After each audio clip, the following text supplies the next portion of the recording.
Stojí za to Európa DLC? To je otázka, na ktorú sa dneska zamerieme a aj odpovieme. Toto video bude rozdelené do 3 častí. Rastliny, architektúra a zvieratá. Asi myslím, že môžeme začať tým najzaujímavejším a to sú zvieratá. Zvierat v tomto DLCčku máme 5. A to sú daniele, kozorožce, jazvece, mlok škvrnitý, inak povedané salamandra škvrnitá, a rys ostrovit, čo je asi najzaujímavejšie zviera z tohto DLCčka. A môžeme si podľa mňa ešte tak narýchlo pozrieť výbehy a môžeme začať u rysoch. Rysy majú najväčší výbeh z celej zoo, pretože sú asi najzaujímavejšie zo zvierat, ktoré v tomto DLCčku máme. Takže majú takýto výbeh s hociakými takýmito prelieskami a tak ďalej. A inak chcem tak len dodať, že toto som nestával ja, toto som stiahol zo Steamu, takže veľmi ďakujem typkovi, čo to spravil. Aspoň budeme takúto dobrú preliesku, takže moc díky. A vlastne takéto niečo podobné majú aj kozorožci, za chvíľku si to ukážeme. A ešte rysy tak majú takéto 2 jazierka, tam jedno, tu na druhé. Ale podľa mňa, keď som spomínal tých kozorožcov, tak by sme sa k nim mohli aj presunúť. Kozorožcom som spravil takýto hornatý výbeh, pretože podľa mňa kozorožec je také horské zviera. A tu máme ešte také krásne roztomilé malé kozorožčatko. A vlastne táto hora neslúži len na to, aby na ňu vyliezli, ale majú v nej skovaný aj prístrešok, do ktorého sa dá vidieť aj z cesty cez toto priehľadné sklo. A ako ďalších tak máme týchto malých roztomilých malých jazvecov. Poďme sa tu pozrieť. Pretože jazvece uvidíte iba v lese, tak ho majú tu takýto hodne rastlinný. A keby vás zaujímalo, kde majú úkryt, tak ho majú tu skovaný medzi týmito skalami. A môžeme sa do ňoho aj pozrieť. Tu klikneme naň a klikneme tu na otevřít pohľad z kamery. A tu vlastne ich môžeme vidieť, keď tu budú. Momentálne tu žiaden není, ale tu vám dávam fotku, keď je tam. Tak a ja si myslím, že už u jazvecov je to všetko. Ako ďalšie tu máme výbeh danielov, ktoré majú 2 prístrežky. Jeden a na opačnej strane druhý. A vlastne tento výbeh pretína toto obrovské jazero, cez ktorý ide tento nádherný most. A pretože daniele uvidíte iba v lese, tak majú takýto krásny zarastený výbeh. A ako posledné zvieratko tu máme salamandry škvrnité. Ale salamandry nemajú taký výbeh ako ostatné veľké zvieratá, ale majú takéto väčšie terárium. Len tak mimochodom, keď si tu dáme rozvrženie, tak tu už je všetko takto, áno?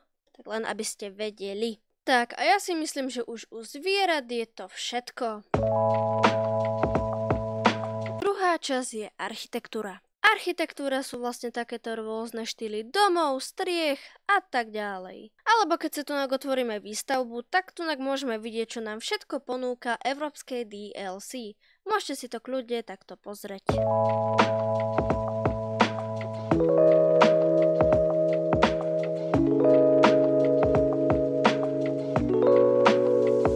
My sme si zatiaľ pozreli iba výstavbu, ale my keď si tu ešte dáme zariadenie, tak tu môžeme vidieť rôzne takéto štýly. Napríklad tu máme takto veterinárnu chirurgiu, alebo ešte zaujímavejšie, máme tu ani keby vlastné spawny ľudí do našej zoo. A to nie je len tento autobus, je to aj táto krásna výhľadková loď. Tu takto môžete vidieť, že tu sa spawnujú nejakí noví ľudia, ktorí sa pôjdu pozrieť do našej zoo.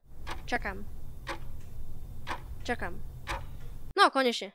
A plus ešte tu máme takúto krásnu vstupnú budovu do našej zoo. Ale plus vám ešte toto európske DLCčko dá do vašej zoo aj veľké reštaurácie.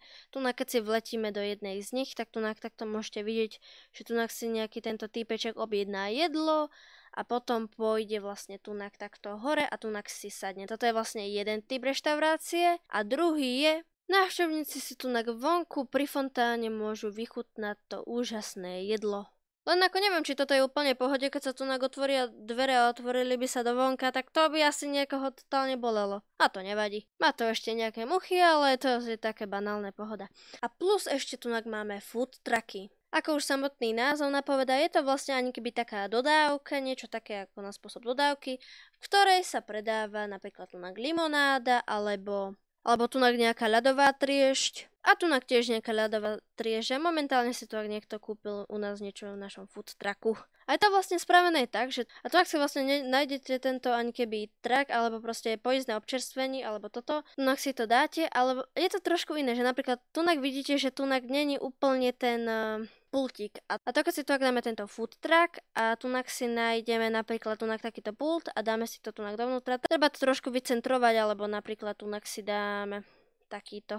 Tak vyskočí a potom znovu naskočí. Neviem, prečo to tak robí, ale tak. A tu si môžete ten food truck rôzne obarviť. Keď môžete podľa toho, čo sa tam predáva, môžete tak, ako chcete. A plus ešte tu, ak máme takéto obchody, ktoré sú ani keby také postavené, že nie sú vlastne ako takéto food trucky, ale sú proste takéto normálne stojaté. A vlastne tu je takýto ani keby jeden obchodík a potom tu ešte sú ani keby dva obchodíky. Tu sa napríklad podáva nejaký burger, alebo neviem čo to je, dajme tomu, že to je nejaký burger. Tunak je nejaká limonáda.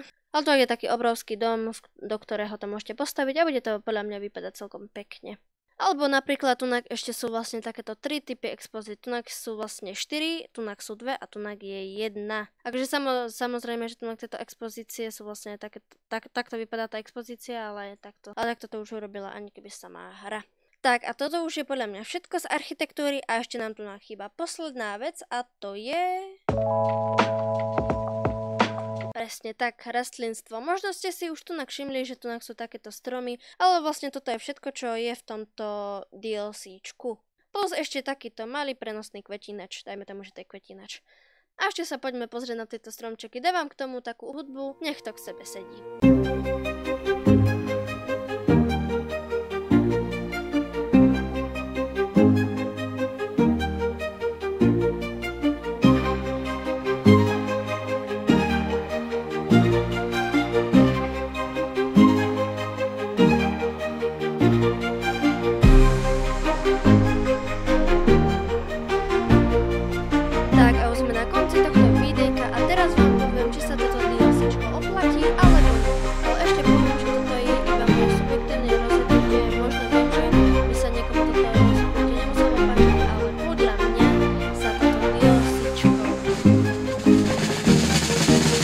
Oplatí. Sice viem, to rastlinstvo tu úplne není veľké, ale zase na druhu architektúra a zvieratá tomu hodne dopomohli. Podľa mňa sa to naozaj oplatí. Napríklad, keď sa tu pozrieme na Steam, tak na Steame toto európske DLCčko na Model Europa 5 stojí 10 €, teraz je momentálne zľavené na 5, ale ako podľa mňa to celkom za tých 5 € dosť. Rozhodne sa môžete aspoň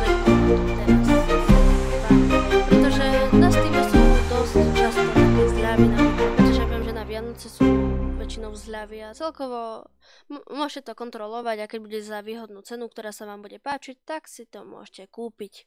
Ale viete, čo si myslím? Že už pre dnešný diel by to mohlo byť všetko. Povedali sme si pár informácií o tomto európskom DLCčku a ja sa s vami budem vidieť u ďalšieho videa. Rozhodne nezabudnite dať like, odber, napísať nejaký pekný koment a ja sa s vami vidím u ďalšieho videa. Takže majte sa!